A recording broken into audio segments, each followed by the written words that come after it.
Hello दोस्तों, the reason podcast में आपका स्वागत है।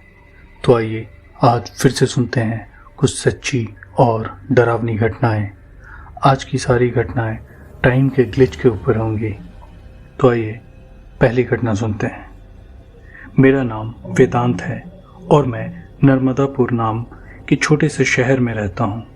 उस वक्त मेरी उम्र 28 साल थी और यह सब कुछ 2023 के अक्टूबर महीने में हुआ। मैं जिम ट्रेनर हूँ, इसलिए सेहत को लेकर हमेशा अलर्ट रहता हूँ। लेकिन जो हुआ उसने मेरे दिमाग की सारी तारें हिलाकर रख दी। 7:15 का वक्त था। मेरा फ़ोन बजा और मैंने आंखें मलते हुए देखा। 1 साल से गुमशुदा दोस्त अनिकेत का मैसेज आया था। उसने लिखा, वेद, आज रात पिज़्ज़ा खाने चलोगे? पुरानी यादें ताज़ा करेंगे। मैं हैरान रह गया। पिछले साल उसने बिना बताए शहर छोड़ दिया था और अब अचानक मैंने हाँ कर दी। पर दिल की धड़कनें किसी अनदेखे खतरे की घंटी बजा रही थी। नहाते वक्त मेरे हाथ कांप रहे थे। मैंने सोचा शायद ठंडे पानी का असर है, लेकिन जब नाश्ते के लिए अंडे निकालने फ्रिज खोला तो दिमाग का बल्ब जल उठा। अंडों के डिब्बे का लेबल बदला हुआ था। फ्रेश फार्म की जगह लिखा था फीका फार्म। लाल और पीले रंग की जगह मैले भूरे शेड्स थे, जैसे किसी ने पुरानी पेंटिंग पर नकली रंग फेर दिए हों। मैंने डिब्बा हिलाया, पलटा और सब नॉर्मल, पर आंखों के कोने में एक छाया सी फिसल गई। दोपहर 2:30 बजे जब मैं अपनी मारुति स्विफ्ट में बैठा तो हवा में गंध आई, जले हुए रबड़ की। सामने ट्रैफिक लाइट लाल थी। अचानक मेरी बाईं तरफ खड़ी होंडा सिटी की खिड़की से मेरा ही चेहरा झांक रहा था। वह मैं था, पर वो मैं नहीं था। उसकी आंखें गहरी काली थीं। उसे उनमें रोशनी कभी पहुंचा ही ना हो। कपड़े मेरे जैसे नहीं, एक फीकी नीली शर्ट जिस पर लाल धब्बे थे। मैंने सांस रोक ली। वह मुस्कुराया, ऐसी मुस्कान जो खाली थी, बिना दिल के। पलक झपकते ही गाड़ी गायब। पीछे सिर्फ धुंधली सड़क रह गई थी। मैंने कार साइड में रोकी और बाहर निकला। हाथों में पसीना, गला सूखा हुआ। पास ही चाय वाले भैया की दुकान पर लोग हंस रहे थे। उन्हें कुछ अनोखा नजर नहीं आया। मैंने अपना चेहरा शीशे में देखा। बिल्कुल सामान्य था, पर आत्मा कांप रही थी। शाम 8 बजे पिज़्ज़ा हट पहुंचा तो अनिकेत वहां नहीं था। वेटर ने कहा, साहब आप तो अकेले आए हैं। मेरे पैरों तले जमीन खिसक गई। मैंने फ़ोन निकाला। चैट हिस्ट्री में कोई मैसेज नहीं। अनिकेत का नंबर निष्क्रिय था। मेरा दिमाग में बजर उठ रही थी। क्या सब हेलुसिनेशन था ये सब? रात 10:30 बजे घर लौटते वक्त रास्ते में निंदा कॉलोनी का वो पुराना कुआं दिखा, जिसके बारे में कहा जाता है कि यहाँ आत्माएं पानी मांगती हैं। मेरी कार का इंजन अचानक खराब हो गया। बाहर का तापमान बिल्कुल जमने जैसा था। स्टीयरिंग व्हील पर मेरी उंगलियां जम गई। तभी पीछे की सीट से सिसकी की आवाज आई, वेदांत, मैं तुम्हारी छाया हूं। तुम जहां जाओगे मैं वहां रहूंगी। मैंने चीख मारकर कार छोड़ी और भागा। अगले दिन सुबह पुलिस ने कार मेरे घर के सामने सही सलामत खड़ी पाई। इंजन ठीक, पर सीट पर कीचड़ के निशान थे, जैसे किसी ने कब्र से निकालकर वहां पांव रखे हों। उस दिन के बाद से मैं हर शीशे में उसी को देखता हूँ, धीरे धीरे मेरी शक्ल लेती हुई। नाम काव्या वर्मा है और मैं मध्य प्रदेश के उज्जैन शहर में रहती हूँ। ये वाकया आज ही की बात है। सुबह के 11:35 पर जब मैंने अपने 6 महीने के बेटे आद्विक को बेडरूम के पालने में सुलाया और लिविंग रूम में अपने बॉयफ्रेंड रोहित से बात करने चली गई। रोहित जो लंबे बाल और घनी दाढ़ी वाला सोफे पर मोबाइल चलाते हुए बैठा था। हमारी बातचीत कर्ज के बारे में थी। पिछले महीने उसने अपने दोस्त से 50,000 रुपये उधार लिए थे। मेरा दिल धड़क रहा था क्योंकि आद्विक का वैक्सीनेशन इसी हफ्ते होना था, लेकिन मैंने आवाज़ ऊंची बिल्कुल भी नहीं की। 10 मिनट बाद जब मैं वापस बेडरूम की तरफ चली तो कॉरिडोर में आदित्य के रोने की आवाज़ सुनाई दी। उसकी आवाज़ कर्कश हो चुकी थी, जैसे गला बैठ गया हो। मैंने सोचा 2 मिनट में आती हूँ, और मैं बाथरूम में चली गई जो बेडरूम के ठीक बाहर है। तभी पैरों की आहट सुनाई दी, भारी कदमों की, जैसे रोहित के जूते की टप टप हो। फिर बेडरूम का दरवाज़ा चरचराया। मैंने साफ सुना रोहित की आवाज़, अरे छोटू, पापा यहाँ है ना, चुप हो जाओ। और फिर सन्नाटा। आद्विक का रोना एकदम बंद हो गया, जैसे किसी ने कोई स्विच ऑफ कर दी हो, और रोना बिल्कुल बंद हो गया। मैं पसीने से भीगे हाथ बाथरूम का कुंडा खोल रही थी। बेडरूम का दरवाज़ा धक्का देकर खोला तो पालना हिल रहा था। आद्विक उसमें अकेला था। उसकी आंखें लाल हो चुकी थी, और जैसे ही मेरा हाथ दरवाजे के हत्थे पर पड़ा, वो फिर से चीख पड़ा। मेरी सांसें तेज हो गई। मैंने पूरे कमरे को झांक कर देखा, अलमारी के पीछे, खिड़की के नीचे, लेकिन वहां कोई भी नहीं था। रोहित, मैंने चिल्ला कर कहा, तुमने आद्विक को झुलाया था क्या? वो लिविंग रूम से बोला, नरे नहीं, मैं तो यहीं बैठा हूं। उसकी आवाज कर्कश थी, जैसे वो सिगरेट पीकर आया हो। मैंने आद्विक को गोद में उठाया।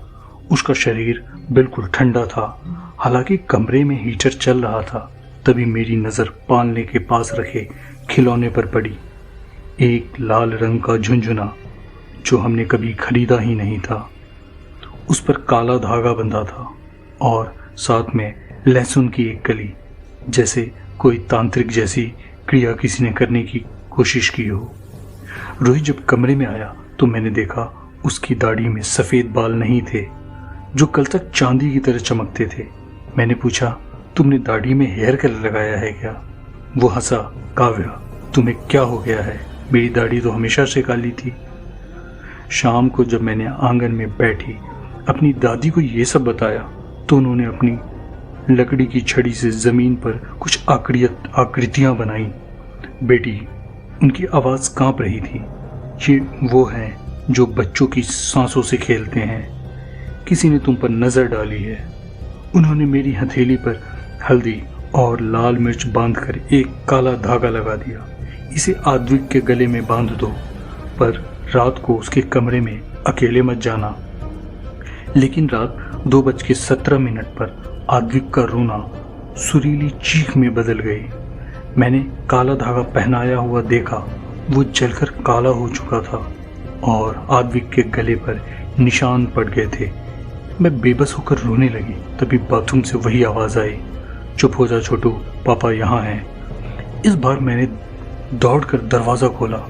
वहाँ शीशे पर हाथ के निशान थे, बड़े मोटी उंगलियां, जैसे किसी मजदूर के हाथ हों। आद्विक हंस रहा था, जैसे कोई उसे गुदगुदी कर रहा हो। उसकी नज़र खिड़की की तरफ थी, जहाँ लाल झुनझुना हवा में झूल रहा था, बिना किसी धागे के। मुझे नहीं पता कि ये सब क्या था, तो आप बताएं कि ऐसा क्या हुआ। ये मेरी समझ से परे है।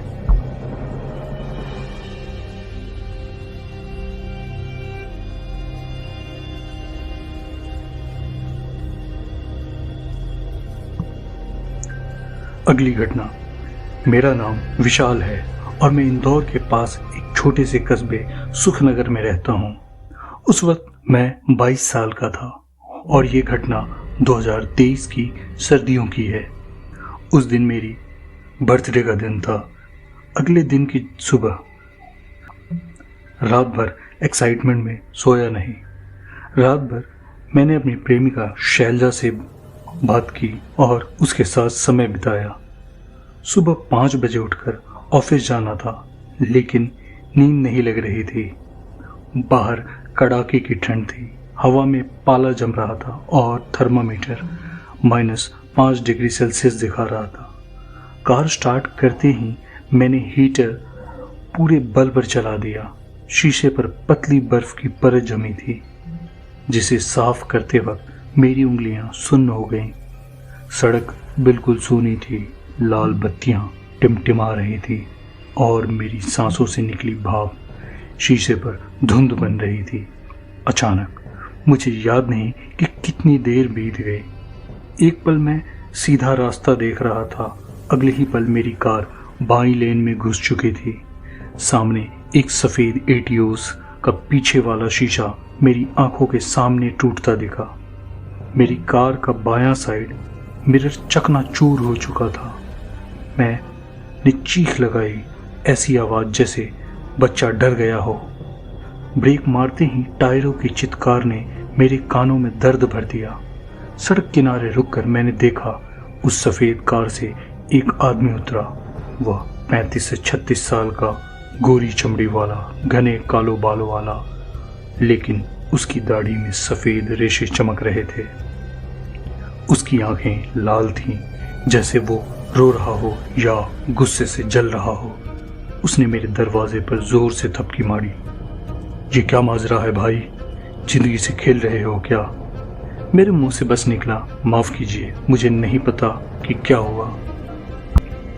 मैंने उसके कार के पिछले हिस्से को देखा, धंसा हुआ बम्पर, टूटी हुई लाइट। मेरे हाथ कांप रहे थे, लेकिन दिल हैरानी से बिल्कुल शांत हो गया था, जैसे ये सब किसी सपने में हो रहा हो। मैंने उसे 10,000 रुपये नकद दिए और बिना पुलिस को बताए चुपचाप चला आया। घर पहुंचकर मैंने किसी को नहीं बताया। माँ ने नाश्ते में पोहा और जलेबी दिया, लेकिन मेरा गला सूखा हुआ था। पापा अखबार पढ़ रहे थे उस वक्त। उन्हें देखकर मैं जम्हाई लेने ही वाला था, लेकिन रुक गया।